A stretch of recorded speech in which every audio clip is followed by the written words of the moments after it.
Hello students, welcome back to our channel. TGEAP CET 2025కి సంబంధించి ఏదైతే థర్డ్ ఫేజ్ కౌన్సిలింగ్ యొక్క కంప్లీట్ మన షెడ్యూల్ తెలుసుకుందాం. అదేవిధంగా దీంతో పాటు ఇక్కడ మరి థర్డ్ ఫేజ్ ఆఫ్ కౌన్సిలింగ్లో వెబ్ భాషను ఇవ్వడానికి మరి ఎవరెవరు ఎలిజిబుల్ ఉన్నారని మనం తెలుసుకుందాం ఈ వీడియో తరపు నుంచి. అదేవిధంగా మీకు ఉన్నటువంటి డౌట్స్ కూడా క్లారిటీ వస్తుందన్నమాట ఈ వీడియో తరపు నుంచి. తప్పకుండా ప్రతి ఒక్క విద్యార్థి ముందుగా వీడియోకి అయితే లైక్ చేయండి, ఛానల్ ఇంకా సబ్స్క్రైబ్ చేసుకుని మీకు ఈ విధంగానే కంప్లీట్ గైడెన్స్ అయితే వస్తూ ఉంటాయి మీకు సీటు వచ్చి కాలేజీకి వెళ్ళేంత వరకు. ఓకే స్టూడెంట్స్, ఇక్కడ ఏదైతే కౌన్సిలింగ్ యొక్క డీటెయిల్ నోటిఫికేషన్ ఉన్నాం సో మనం వెరిఫై చేద్దాం స్టెప్ బై స్టెప్ అనమాట. స్కిప్ చేయకుండా ఇండివిజువల్ మీకు కంప్లీట్ ఎక్స్ప్లెయిన్ చేస్తాను. ఇక్కడ ముందుగా అనమాట ఇక్కడ మనకు okay third phase is nothing but final phase అనమాట, మీరు కన్ఫ్యూజ్ అవ్వద్దు. ఓకే మనకు థర్డ్ ఫేజ్ వచ్చేసి ఇక్కడ ఎప్పుడు స్టార్ట్ అవుతుంది, ఇక్కడ మనకు 5th ఆగస్ట్ అనమాట. మనకి ఇక్కడైతే ఆగస్ట్ 5th నుంచి అయితే కౌన్సిలింగ్ అయితే స్టార్ట్ కావడం జరుగుతుంది అనమాట. ఇక్కడ మరి ముందుగా స్టెప్ 1 వచ్చేసి ఇక్కడ ఎవరైతే ఫస్ట్ ఫేజ్ లో కానీ సెకండ్ ఫేజ్ లో కానీ రిజిస్టర్ అవ్వకపోతే థర్డ్ ఫేజ్ లో రిజిస్టర్ అవ్వచ్చు అనమాట. ఇన్ కేస్ మీరు ఇక్కడ ఫస్ట్ ఫేజ్ లో రిజిస్టర్ అయినారు, అదేవిధంగా సెకండ్ ఫేజ్ లో రిజిస్టర్ అయినారు, మీరు కౌన్సిలింగ్ లో పార్టిసిపేట్ చేస్తారన్నట్లయితే మళ్ళీ మీరు ఎటువంటి స్లాట్ బుకింగ్ కావచ్చు, రిజిస్ట్రేషన్ కావచ్చు చేసుకోవద్దు అనమాట.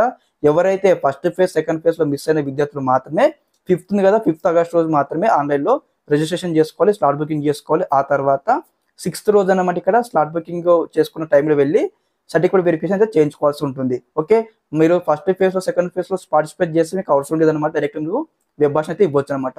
ఓకే ఇక్కడ మెయిన్ థింగ్ వచ్చేసి ఇక్కడ మనకు వెబ్ ఆప్షన్స్ ఎప్పుడు ఇవ్వాలి, మనం ఇక్కడ 6th ఆగస్ట్ నుంచి 7th ఆగస్ట్ వరకు అయితే 2 days మనం వెబ్ ఆప్షన్ అయితే ఇవ్వాల్సి ఉంటుంది. ఓకే ఇక్కడ వెబ్ ఆప్షన్ ఇచ్చే తరుణంలో మరి ఇక్కడ వెబ్ ఆప్షన్ ఇవ్వడానికి ఎవరు ఎలిజిబుల్, ఓకే ఎవరు ఎలిజిబుల్ అన్నట్లయితే ఇక్కడ మనకు మెన్షన్ చేస్తారు కదా, మీకు చూపిస్తాను ఇక్కడ.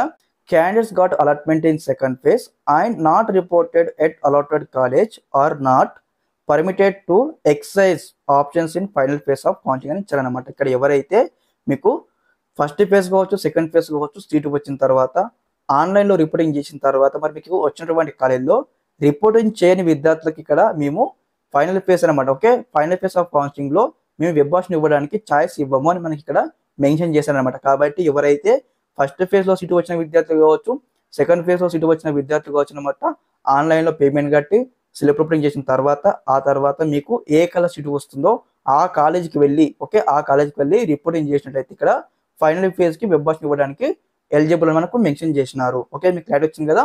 ఓకే వెబ్ ఆప్షన్ మనకు 7th అయిపోతుంది కాబట్టి ఇక్కడ ప్రొవిజనల్ అలాట్మెంట్స్ అనమాట. ఎప్పుడు వస్తుంది మనకు అలాట్మెంట్స్ వచ్చేసి ఇక్కడ 10 ఆగస్ట్ అనమాట. ఓకే 10th ఆగస్ట్ అయితే మనకు సీట్ అలాట్మెంట్స్ అయితే రావడం జరుగుతుంది. ఓకే మనకు బిఫోర్ అని మెన్షన్ చేశారు కాబట్టి మనకు 9th రోజు కూడా రావచ్చు అనమాట.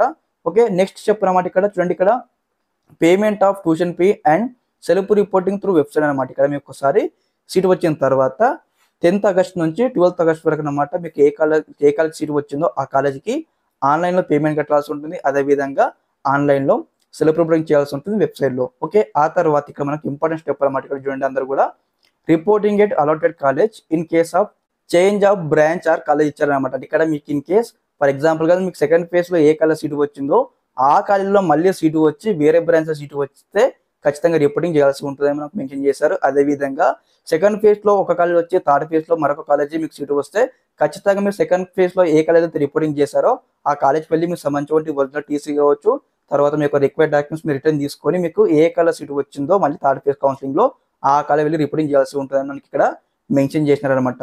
Okay updating joining details by college వచ్చేసి ఇక్కడ 14th ఆగస్ట్ మెన్షన్ చేశారు, మీరు వెరిఫై చేసుకొని. అదేవిధంగా drop outs cancellation are not permitted after final phase అనమాట. ఇక్కడ ఇన్ కేసు మీకు ఫైనల్ ఫేజ్ లో సీటు వచ్చింది అనుకోండి, ఖచ్చితంగా మీరు జాయిన్ అవ్వాల్సిందే. మేము క్యాన్సిల్ చేసుకుంటాం మా సీటు, తర్వాత మేము డ్రాప్ అవుతామంటే మేము పర్మిషన్ ఇవ్వమని మనకు మెన్షన్ చేశారు. కాబట్టి ఖచ్చితంగా ప్రతి ఒక్క విద్యార్థి ఎవరికైతే ఫైనల్ ఫేజ్ సీటు వస్తుందో ఖచ్చితంగా మీరు అందరూ కూడా మీకు వచ్చినటువంటి కాల్లో జాయిన్ అవ్వాల్సిందే.